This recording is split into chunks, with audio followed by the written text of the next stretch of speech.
Bonjour à tous, aujourd'hui on va vous présenter le deck profile de Julien qui a fini deuxième au BWC la semaine dernière, au BWC 2015 de Buddy Fight, avec son deck Hero World. Donc on va commencer tout de suite. Alors, donc Hero World, mon buddy, vu que c'est une version Quartet 5 Rescue Dragon, il s'agit de 10e.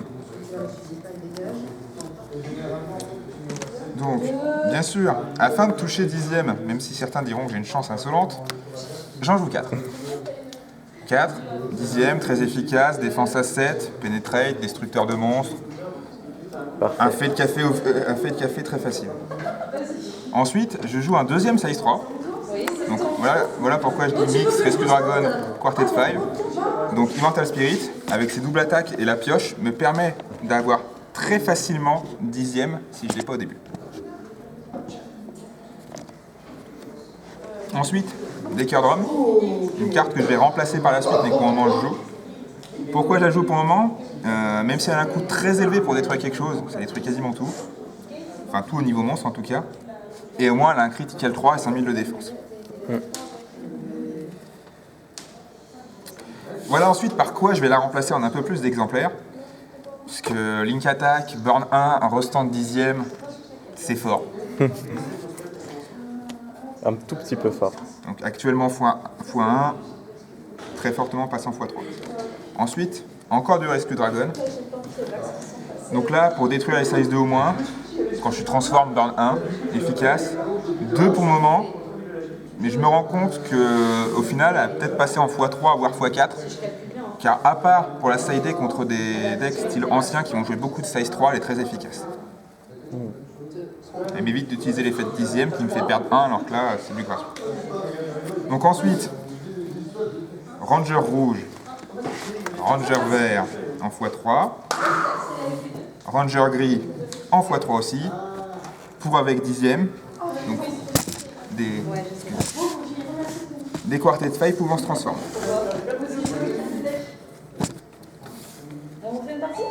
Et surtout, pouvant attaquer gratuitement. Contrairement à cette carte-là, qui certes attaque gratuitement, mais après me coûte un de gauche. Après ma version, vous allez voir ensuite, j'ai très peu de gauche qui reste au moment de la phase d'attaque. Donc je profite de son effet, qui est une conséquence de payer un de gauche et pas une cause. Et surtout que c'est une défense à 5 en transforme. Ensuite, il y a un Rescue Dragon qui m'a évité d'acheter Hyper Énergie, qui est aussi pas jouer Hyper Énergie, c'est un choix. Donc quand je suis transforme, je peux l'activer depuis la main et gauche 2. Pour moi, pourquoi celle-là et pas Hyper Énergie? Celle-là, c'est pas une carte morte. Si j'ai pas besoin de gauche, je la coach, j'attaque. Si j'ai besoin de gauche, je fais l'effet, je gagne 2 de gauche. Toujours dans une optique d'avoir un minima de gauche, et sans pour autant être en excès, 2 Cyberpolice Commander Gale, et surtout pour son plus 1000 de power. Parfois, ça se joue vraiment à 1000 de power pour qu'un plus 3 counter-attaque passe.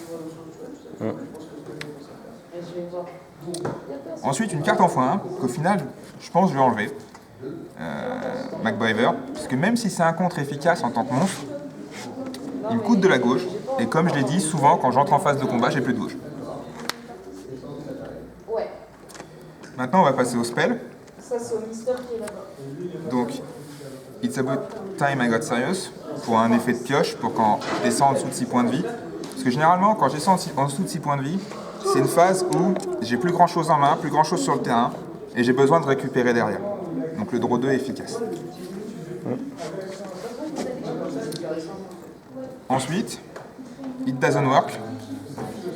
Pour réduire les prochains dommages, reçu de 3. Alors, juste pour info, 10e réduit tous les dommages au-dessus de 3 à 3, et c'est cumulable. Si jamais je caste It Doesn't Work, je réduis à 1.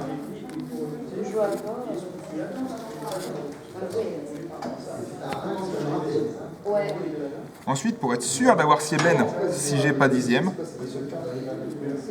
4 fois le tuto Quartet 5, size 2 au moins. x4 parce que très efficace, permet donc de tuto Sieben, permet de tuto un attaquant à crit 2. Et si c'est pas un attaquant à crit 2, ça permet d'activer l'effet de 10e pour détruire un size 2 au moins. Ensuite, 3 I Won't Let That Happen. Pourquoi? Une fois que je suis transforme en quelque chose, je peux dévier une attaque. Donc très simplement, je peux avoir quelque chose en quoi je transforme d'assez faible, entre guillemets, par exemple 9, mais un gros monstre de call, Immortal Spirit. Bah, je leur dirige l'attaque sur Immortal Spirit. Donc tu assures quand même un petit peu, même si tu peux pas transformer 10e. Exactement. C'est 10e pour moi, c'est certes ma première solution, mais justement dans mon deck, je me garde plusieurs solutions de secours. Avoir Steven pour défendre à 5, avoir un autre transform, dévier les choses sur Immortal Spirit, ou même dans le pire des cas, mettre Immortal Spirit en center. Ouais. Donc 4 fois, j'ai vu à travers tes mouvements. Pour moi, l'un des counters les plus simples, parce que tant que j'ai pas de monstre au centre, je contre. Or, avec les transforms, c'est rare qu'on colle quelque chose au centre. Comme je dis, l'une de mes dernières solutions, c'est Immortal Spirit au centre. Ça arrive très rarement. Ouais. Ensuite, j'en ai parlé. 4 justice will prevail, pour +3/+3 counter-attaque. Donc justement, en plus, combiné à 10e, avec un certain Omnilord qui revient sur le terrain quand la personne n'a plus de points de vie, un petit +3/+3 counter-attaque règle bien des problèmes. Et ensuite, pour justement contrer l'effet de beaucoup de decks qui viennent détruire mes items, 2 Assassin's Image pour justement garder 10e sur le terrain haute, car ça demande juste de protéger un héros de la destruction. Donc même contre la destruction d'items, tu peux. Contre la destruction d'items, contre la destruction de monstres, ça marche. Très bien. Alors ensuite, je vais pas vous présenter ce side deck, tout simplement parce que durant le BWC, j'avais un side deck, sauf que je l'ai pas joué. À l'heure actuelle, si je devais faire un side deck, ce serait un side deck orienté justement anti-item, anti-spell. Sauf que pour le moment, je l'ai pas. Je vais bientôt justement le modifier. Mes prochaines modifications, c'est donc de passer Decker Drum en side. Et surtout, d'avoir vraiment un side. Parce qu'à la rigueur, mon side, Dead or Alive x4 en side, c'est bien. Mais c'est juste pour arracher des games en mode troll. En effet. D'où le nom de ma decklist. Ok, bon bah merci beaucoup. Donc en temps normal, je t'aurais demandé si tu comptes changer des choses, mais tu nous as tout dit pendant ton deck profile. Rapide, efficace. Encore félicitations pour ton Asmodai. Merci. Comme je disais, comme j'ai dit en du tournoi, pour moi, je pensais pas aller aussi loin avec ce genre de deck-là, car on peut leur marquer, à part, faut vraiment le dire, une carte qui coûte très cher, parce que les cartes qui coûtent cher dans le deck, c'est ces 3 cartes-là. Donc, Decker Drum, que ce soit Mountain Launch ou Buddy Police. Or, même Buddy Police, je pense à leur tirer à le passer en side. Ouais. Donc, à part cette carte-là qui coûte très cher, c'est pour moi une decklist qui, j'en suis étonné, peut aller très loin et pourtant ne coûte pas cher. Effectivement. On l'a vu dans le BWC pour ceux qui auront vu les vidéos de la finale. Donc bah voilà, merci beaucoup pour ton deck profile, pour le temps que tu nous as accordé. Et encore une fois, félicitations. Merci. Et à la prochaine.